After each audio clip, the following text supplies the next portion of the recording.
Hello and welcome to the unboxing video for Dustrunners. Dustrunners is an expansion for Dustrunner. You will obviously need a copy of Dustrunner in order to enjoy this. But this adds a whole lot of new elements to the game. In this video we're just going to look at what's in there, go over a little bit of the mechanics of some of these new cards that add different layers to the game. So let's take a look what's inside the box. Obviously, I've opened the box. When you get it, these will be banded in a paper wrap, and you'll have to sort through them a little bit to get them organized, but that only takes a couple of minutes. Let's see what we got in here.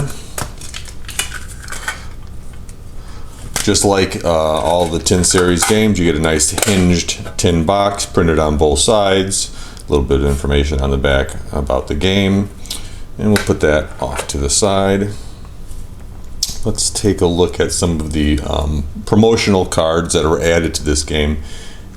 First, you will get a race and class card that you can use with Tin Helm or Tin Realm. So that's a little bonus feature that will come in every copy.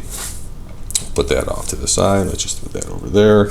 You're also going to get this, which came in the Gnome Pack 1, which basically for Dustrunners it adds 2 different difficulty levels, so you can up the difficulty of the game by using this for your victory point tracker instead of the one that comes with the base game.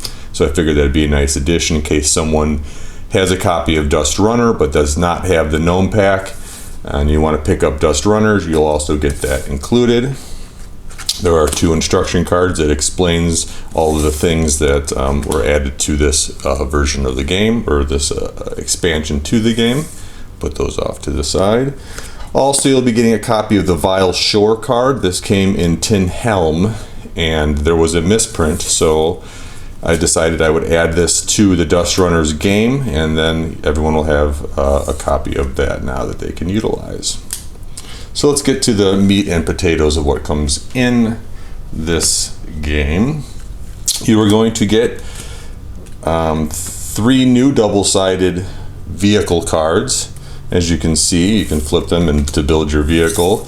I thought it would be fun to add a old Woody wagon. My mom had one when I was growing up, so I figured that was a worthy addition, sort of like the old family truckster.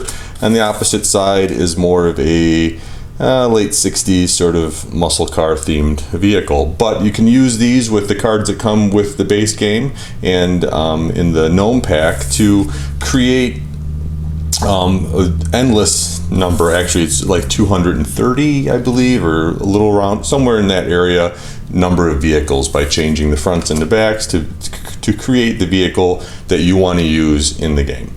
So that's what comes in Dustrunners as far as new vehicles. Also, you're going to get 4 new map cards that you will lay out just like you would normally do in Dustrunners. Let's see if I can get this all on the screen. Probably not going to be able to. That's the finish card. All these lines line up and it's pretty close. You kind of get an idea.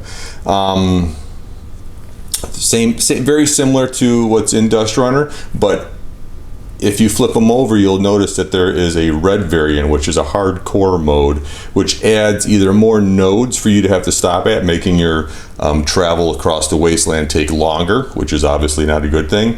And there's also some of these ones that have a skull icon on it, and that will indicate that you gain radiation if you go that way. So why would you go that way? Well, it's a quicker route. If you go this way, you only have 1 node to stop at to go to the next card. This way you'd have 3 nodes. So choice is yours, as always. So that's the new map cards. As you can see, there's 2 new minis. These are different than the ones that came in the base Dustrunner. So you now have 2 more minis that you can utilize to decide. You can decide to use one of these as a raider or as your own personal car.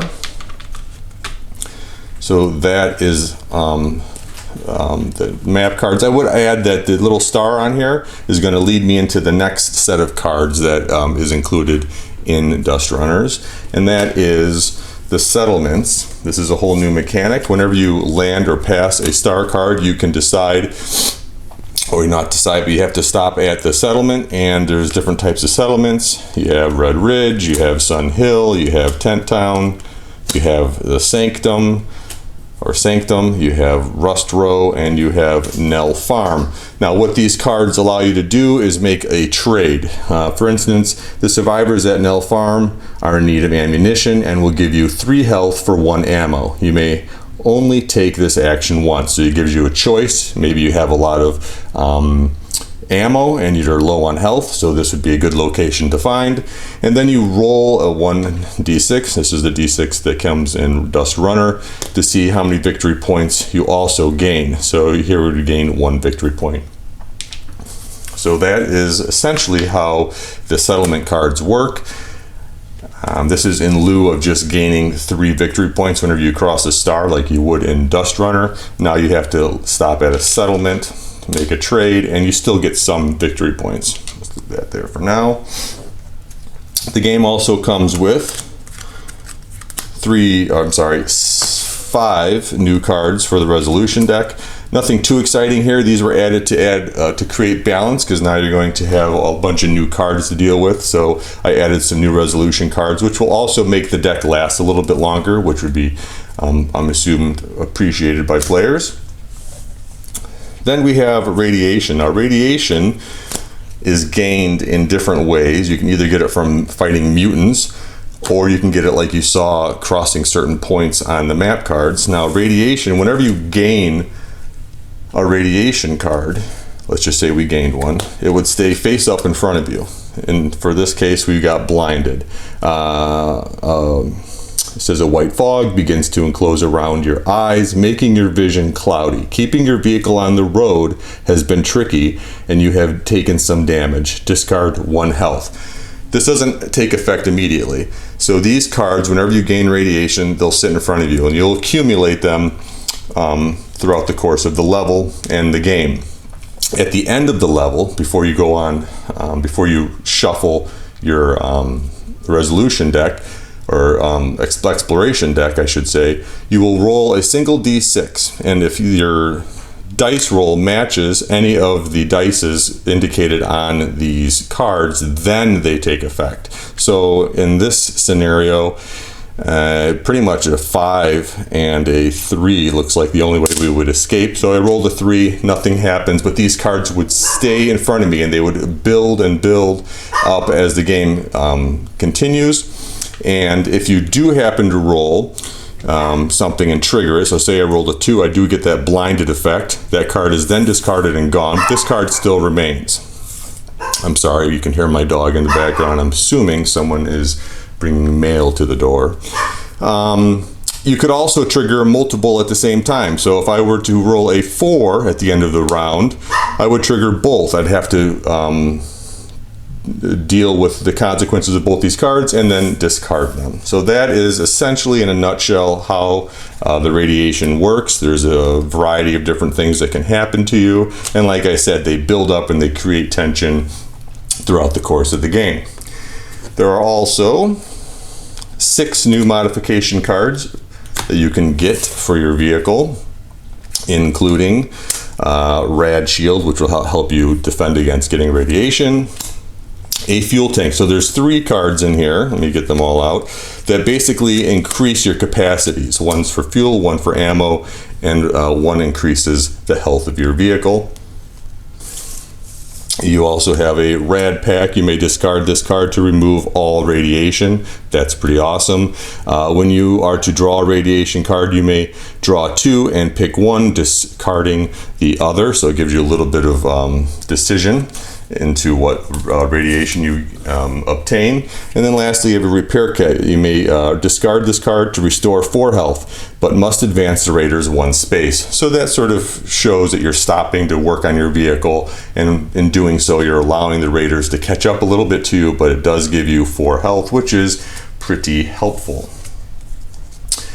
So that's a lot of stuff in here. The last thing we have, which is the best part, the sort of the meat and potatoes of the game itself, is the exploration deck. I have added 12 new cards. So the base game comes with 12. I'm adding 12 more. What does that mean? That means you, at the beginning of the game, you'll shuffle all of your exploration cards together, and then you will draw 12. At the end of that round and the beginning of the new round, you will use the remaining cards. So you'll always cycle through and you'll get a chance to see all of the cards, but there'll be a new set of cards mixed in, including the bunker, which allows you to spend 1 fuel to move 1 space or to gain 2 health and 1 ammo. You have the side road. You may spend 2 fuel to move 3 spaces, and then you gain radiation by doing that. Not great. Let's look at the different monsters we have now. We have different mutants, and the mutants are interesting. You got 4 mutant cards, and what they do is they're very similar to the raiders, except if you happen to stumble across them as the second card, they do radiation damage instead of actual physical damage to your vehicle. So that's the difference there. They're pretty nasty. You don't want to get that radiation. You have S-Smart, which gains 3 health, or you can gain 1 fuel and 1 ammo. So a lot of these cards are giving you choices and decisions, which is always good. An old tank, spend 1 fuel to move 1 space, or gain 1 fuel and 1 ammo. You have the Bio Lab, spend 1 fuel to move 1 space. So you always have this option to advance your car along the map, and that's the end game. That's the only way to win. But you're also, your vehicle and your characters are being damaged and injured, and you're wanting to heal them as well. So there's this kind of tug of war. So you can, a lot of the cards will allow you to spend fuel to move, or remove all radiation and advance the raiders 1 space. Again, giving you a decision. Here we have the Roadblock, gain 1 random modification. So this is a new card. It's the only card that will be in the exploration deck that actually gets you a modification, but you also have to advance the raiders 1 space. That's the downside to that. You have the Flybot, which is a lot like the Spy Bot that you had in the base game, except he's a little bit more difficult. And lastly, you have the Factory, gain 1 radiation, and you must play this card. So it's very similar to the Dust Worm that was in the base game. It's a card if it comes up as the first card, you have to do it, and it gives you radiation, so that is not fun. So this is everything that comes in Dustrunners.